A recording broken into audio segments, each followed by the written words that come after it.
It is an entirely unenviable task to get this question. I really want to thank Boo for the challenge because it's been 60 years and we still don't have an answer to it in the field as far as I'm aware. And I have the privilege of trying to answer it in under 20 minutes. So wish me luck is all I have to say. But before I try and make my life easier by instead of telling you what I think, instead sharing with you what the best and brightest have managed to come up with thus far, is to instead ask, why does it matter? And I suspect I'm going to roam around in this. I really apologize to whoever's recording. I suspect some of you, if not most of you, are familiar with Arthur C. Clarke's third law. Any sufficiently advanced technology is indistinguishable from magic. Now, I much prefer this snow clone for the reason that it helps us get to the heart of the issue much quicker. The problem isn't the technology, but rather our understanding of it. And more often than not, it's the lack thereof. When I first started at the Alan Turing Institute, in an effort to try and be helpful, I spent a lot of my time trying to curate challenges for all the training programs that we run. And what that entailed is I would spend a lot of time talking to the directors of external groups, of companies, trying to figure out what data they had, what condition it was in, and what question we could feasibly answer that was both methodologically interesting, but also useful to them. And the first few times that I took these meetings, those conversations would boil down very quickly to, is there a show and tell portion? Because if I can see it, I can understand what you have and what quality it is. And then we would descend into what I thought was the major hurdle, which was trying to understand what question we could ask. And for, let's say, the first 6 meetings or so, that conversation went as follows. So we want to use artificial intelligence to generate actionable insights. And I went, OK, what do you mean by artificial intelligence? They went, AI.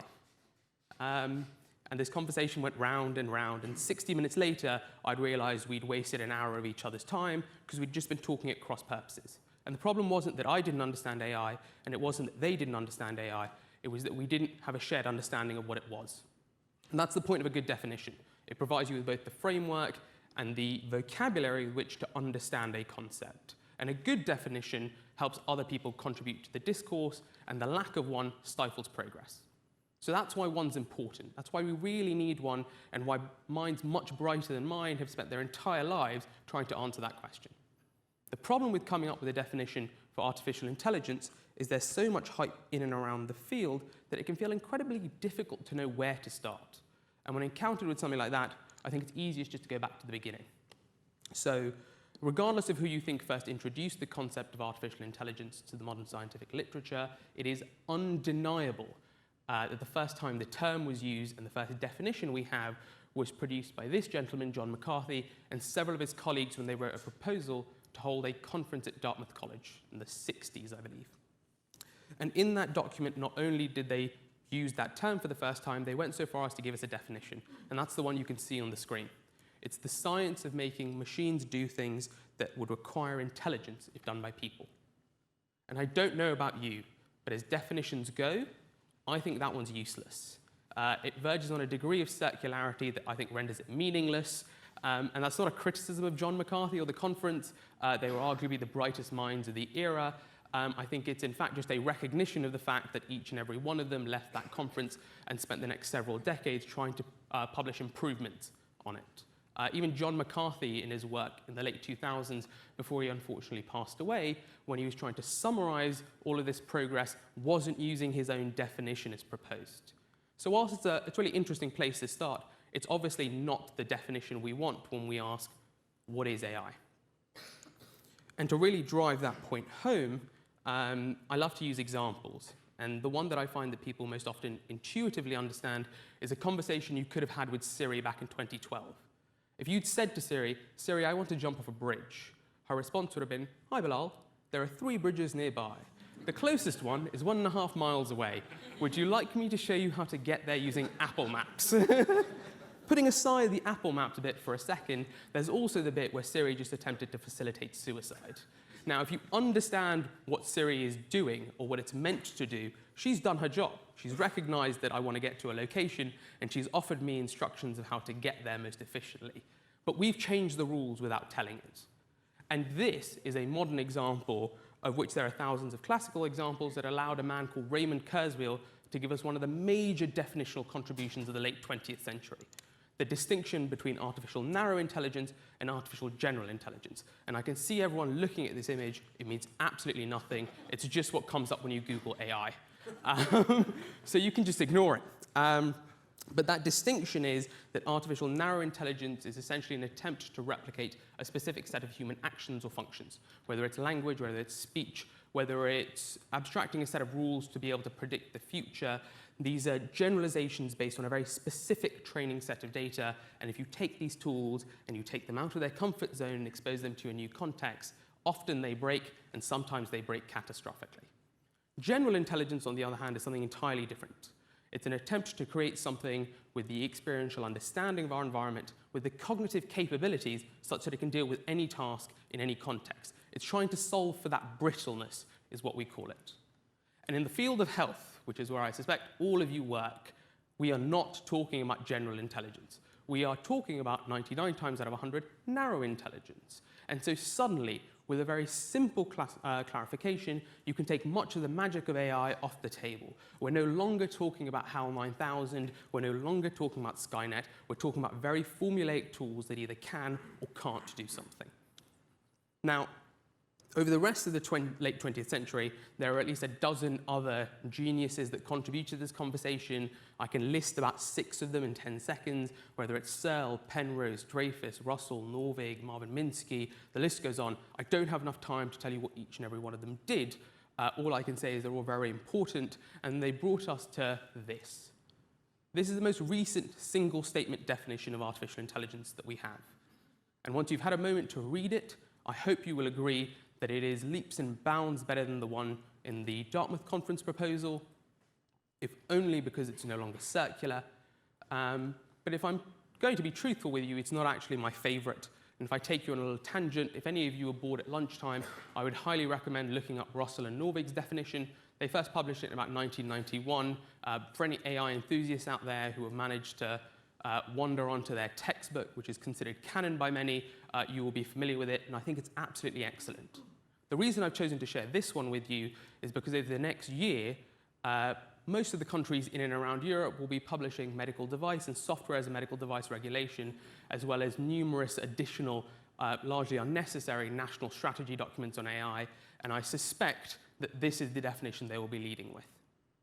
And what I would like you to take away, having read it, is having even seen just 2 examples, hopefully you appreciate that it is incredibly difficult to capture the nuances of a very broad field in a single statement or a couple sentences. This feels like a very academic task. For clinicians who are going to be trying to explain this to their patients, their family members, to their colleagues, this probably isn't enough. We need a slightly more pragmatic approach. And if you've ever been bored enough to pick up one of these national strategy documents, you will realize they fall into one of 2 piles, the good and the bad. And if any of you are really bored, yesterday the OECD published their observatory, and they've put all these documents in one place for you to read, which you can find at oecd.ai. I suspect none of you are that bored, so I'm going to give you the 2 main takeaway points of what the good ones do differently and what I think we can learn from those documents to help us communicate about what AI is slightly better. And the first one is this. We need to stop relying on artificial intelligence as a catch-all term. So all of these documents start with the preamble about how AI is going to change the world. I think that's a given at this point. They then move, sometimes nominally, into giving you one of those single statement definitions. And I think they're useful because they allow you to very quickly demarcate what you are interested in, what you are not interested in. Some may go as far as to argue that they're necessary, but what they are not is sufficient. And that's because when you get down in the dirt and you realize that you have to start building policy and regulation around these things, you begin to realize that if you do it using the catch-all term of artificial intelligence, the closest you'll ever get to something useful is 10 broad principles. Now, as someone who's actually trying to do work in this field, 10 broad principles aren't useful. I need actual practical guidance about what I should and shouldn't be doing. And the only way to get there is to move into the granularity, to recognize artificial intelligence for what it is, which is a broad church of methods, some of which are actually quite similar and others of which are fundamentally distinct. And some of those distinctions require entirely novel regulatory approaches. And that doesn't just exist at the level when you're talking about the difference between robotics and expert systems. In fact, you can zoom in quite narrowly, and you begin to realize that within even specific subfields, classes of algorithms need to be treated differently. And the one that people tend to be most familiar with is deep learning. The fact that these models have this cool new property in that they are autodidactic. They get to teach themselves how many layers they need to be able to complete an objective, to achieve an objective, suddenly means that it's a lot more difficult for us to interpret what the hell is going on. And because they have this new property, there's this new conversation around how do we claw back some of that inferential capability. And we've made leaps and strides over the last decade. We've got models like Lime, we've got game-theoretic approaches like shapely additive values, and a whole bunch of other stuff that I genuinely, most days, don't understand. But we're beginning to claw it back. The issue is that when you try and explain this stuff at a mechanistic level, when you are talking about explainability, we don't necessarily have an answer. And so when you reach that hurdle and you recognize there is no sensible answer, you then have to give people useful guidance like this.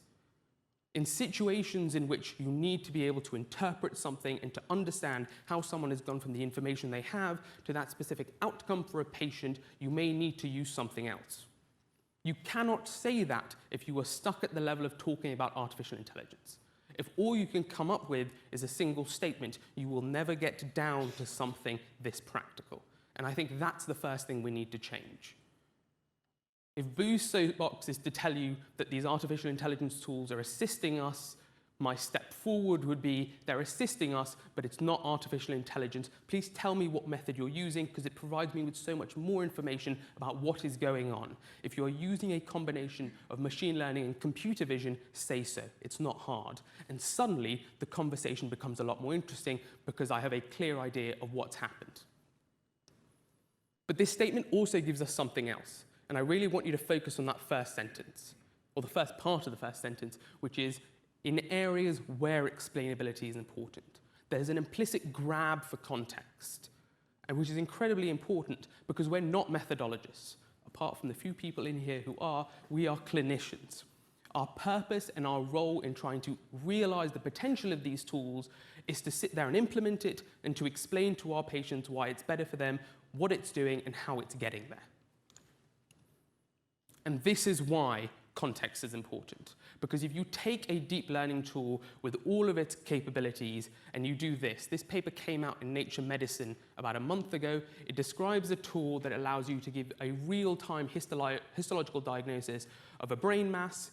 And what you can see on the right-hand side is the confusion matrix for the tool itself. And on the left-hand side, you can see the control, which is that diagnosis made by a neurohistopathologist several hours or days later when it's been fixed and stained. And most of you will be able to see that the overall accuracy of these two is very similar. That's not the interesting bit. It's what the keen-eyed among you have seen. The fact that diagnostic error phenotype shifts quite substantially.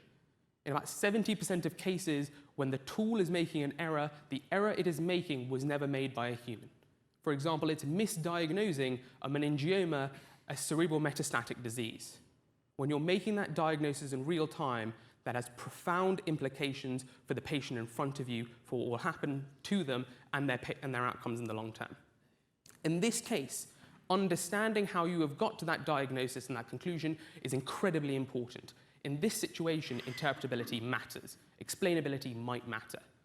If I use a deep learning-based tool to create something that tells me when I should restock my cupboard with bandages, the risk profile is entirely different, and suddenly my need to understand why is really not there.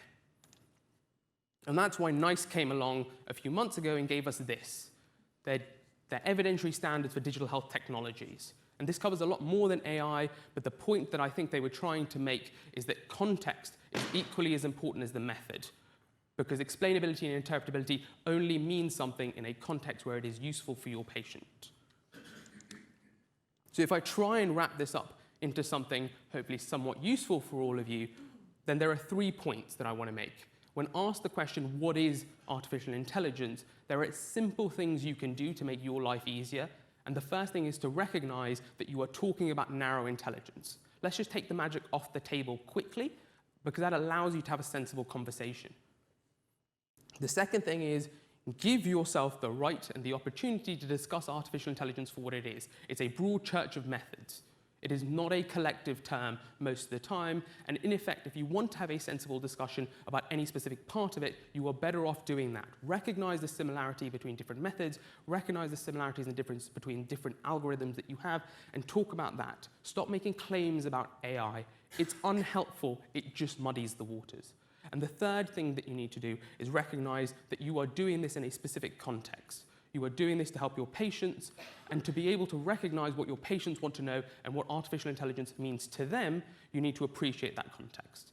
Because if you're talking to them about how often you need to restock your cupboard, they don't care whether that model is interpretable. If you're telling them that they have cerebral metastatic disease, they care how you got there. And so what artificial intelligence means changes depending on the context. And that is all I have to say on the topic. So I want to thank you very much for your time. And I think we have maybe a minute for questions, maybe not. Yes, no? Am I at my 20? I think we're probably just going to move on to the Yeah, no worries. But please feel free to catch up with Bilal at lunchtime. I'll be around all day. I'm sure there'll be plenty of questions. Thank you.